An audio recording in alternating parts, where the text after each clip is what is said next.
પશ્ચિમ બંગાળના મુર્શિદાબાદમાં હિંસા બાદ લોકોનું પલાયન સામે આવ્યું છે। ભયના માર્યા હિન્દુ પરિવારો કરી રહ્યા છે પલાયન।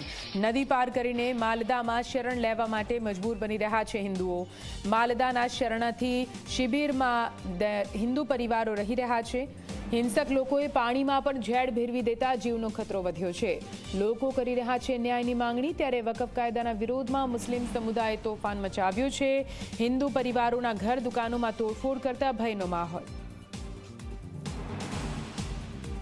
તો આપને જણાવી દઈએ કઈ રીતે અહીંયા વકફના વિરોધમાં તોફાની તત્વોએ હિન્દુ પરિવારોને એક બાદ એક નિશાન બનાવ્યા છે। હિન્દુ પરિવારોના ઘર દુકાનોમાં તોડફોડ કરતા હિન્દુ લોકોમાં હાલ તો ભયનો માહોલ છે। તેઓ પોતાના ઘર બહાર છોડીને પરિવાર સાથે નદીને પાર અન્ય માલદા ક્ષેત્રમાં જવા માટે મજબૂર બન્યા છે। કેવી રીતે મોટી સંખ્યામાં હિન્દુ પરિવારોનો જથ્થો નદીને પાર કરીને અન્ય સ્થળે શરણ લેવા માટે મજબૂર બન્યો છે। આ દ્રશ્યો તમે કેમેરામાં જોઈ રહ્યા છો, કેવી રીતે તોડફોડ મચાવવામાં આવી છે। જેટલા પણ હિન્દુઓના ઘર હતા ત્યાં જ રીતે તોફાની તત્વો દ્વારા અહીં તોડફોડ કરવામાં આવી છે।